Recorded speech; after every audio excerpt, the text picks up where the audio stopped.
Hey everybody, what's going on? Welcome back to the channel and welcome to the penultimate episode of my review of Marvel What If. Thank the Lord. Today we're going to be talking about episode 8, What If Ultron Won? And I will go ahead and say that I'm going to be much happier than I was in the last review. I enjoyed this episode. I felt like we were finally going into a direction that I kind of wanted the series to go into. I'm fortunate that it had to take that long to get there, but I got a few kernels at the end, I guess. But yeah, without further ado, though, let's hop in. Also, fair warning again, I will be looking down at my notes a little bit. It has been a bit since I've seen this episode, but no worries, won't affect anything else other than me possibly not making eye contact with you guys every once in a while. But this episode starts off in a post-apocalyptic setting, where oh my gosh, I'm struggling already. So this episode starts off in a post-apocalyptic setting where Black Widow is riding on a motorcycle looking mighty badass, I must say, away from some sentries or like robots, which we later find out are like Ultron bots. I don't know if that's the official name for it, but they come from Ultron. Ultron created them.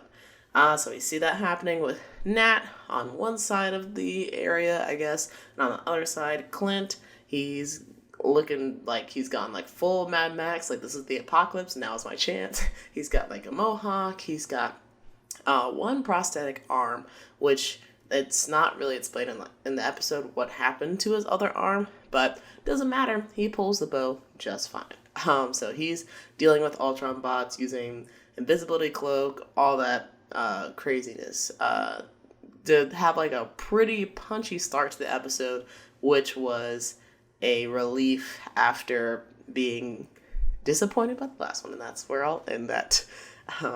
So we find out that they're in Russia because, as Nat says, Russia's currency practically could be secrets. That was Nat's words, not mine. Those were Nat's words in the show.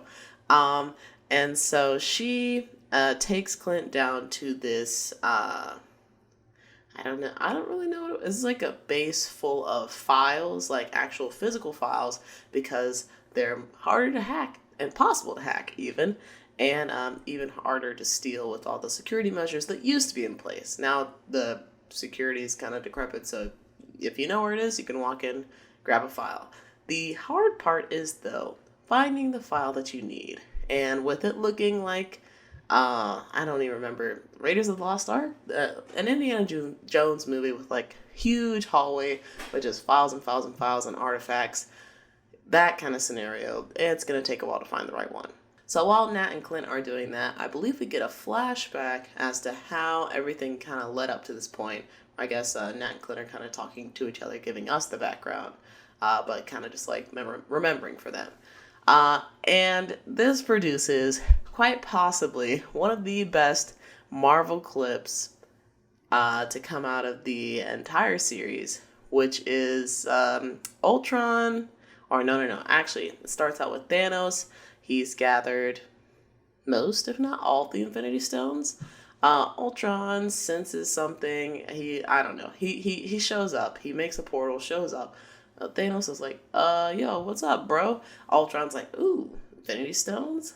Let me run them pockets. And he just slices Thanos in half with the Mind Stone in his forehead, and then proceeds to take the Infinity Stones and the Infinity Gauntlet. Hilarious clip. Automatically viral on YouTube for several people's channels for obvious reasons, but that made me laugh out loud, and considering just the ups and downs I've had with the series, like that was definitely a high moment that I will remember going forward. Seeing this clip also made me think, like, could Vision have actually defeated Thanos if the situation was right? Like, we see that Thanos clearly was not prepared for Ultron to just slice him in half with a laser, but Could Vision have found himself in the same scenario? Probably not. I think they were in like fight mode by the time the two of them met face to face.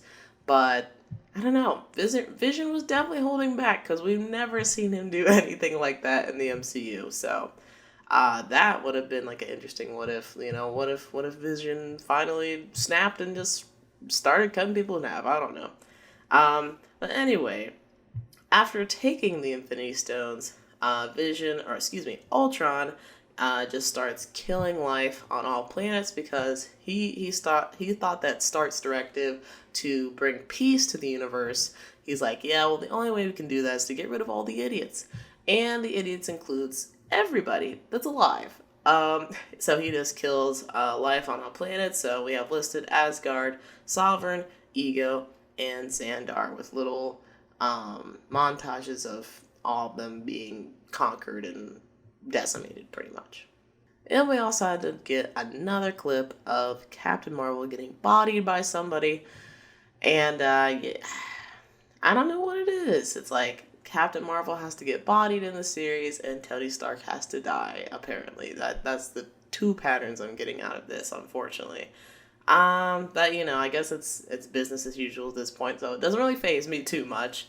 But the interesting part about this whole montage is that at the end, as the watcher is kind of narrating like this whole scene, like Ultron, he's thought he's doing the right thing, but he's doing the wrong thing, and I can't really do anything about it because yada yada yada. And Ultron's like, hey, I can hear you. And the watcher is narrating this, like, oh, he thinks he can hear me because he's like, or he can hear me now because he's ascended to a higher being or something. And then I think Ultron disappears, and the watcher's like, that's not good. So we flash back to Nat and Clint, who have now become two very important people to the Watcher who could possibly save him some trouble by finding the file for Arm Zolov in the KGB archives. And as Clint just barely glances over the Arm Zolov file, we get a funny, very personal moment from the Watcher where he's like, no, it's right there. It's right there. Just go back. Dude, look more closely. And I really like this moment because it's very much so like kind of embodying what the audience feels when they watch a Marvel movie, and it's something very obvious to us, but to the characters it's hard for them to see. And yeah, that's mainly why I enjoyed it. It's just very relatable, and it's funny to see somebody in the show that is past this. Would it be a fourth wall for the Watcher? I guess it's technically not a fourth wall, third wall, 3.5 walls. It's funny to see somebody in the 3.5 walls that's like, oh my god, I can't believe this is happening, and then for us behind the fourth wall to be like, oh my god, somebody understands. Thank you. After Nat and Clint boot up Armin Zola's file, they tell him that they need his help to shut down Ultron, and that he's one of the last remaining AI that will be able to help him. And they're also like, just in case you think about betraying us, you're the last copy of your mind on any kind of AI, because all the other iterations have been destroyed. So mess with us, you won't exist anymore, pretty much. You'll be dead officially. And so Zola's like, okay, don't want that to happen.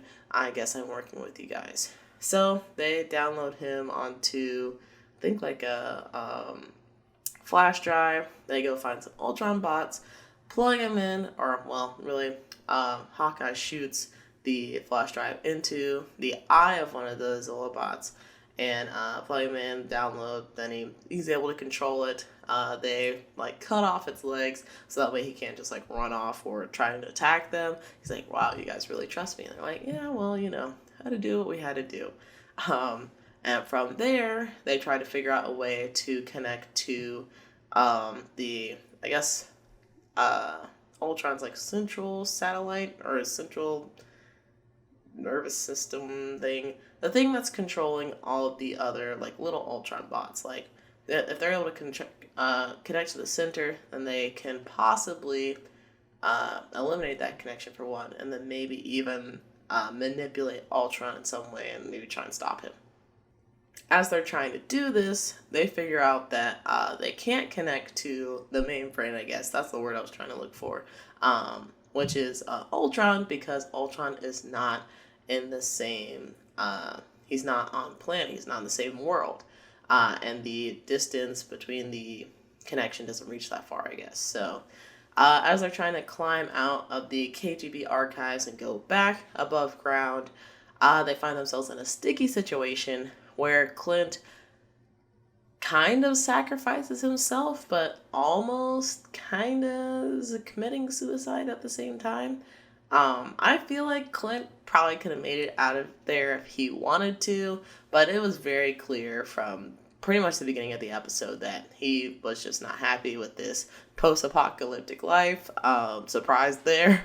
We've seen throughout the MCU just how important Hawkeye's family is to him, and that, you know, those are the people that he lives for. So to not have them through this whole post-apocalyptic journey, and you know, even though he loves Nat, like, that's just not the same thing.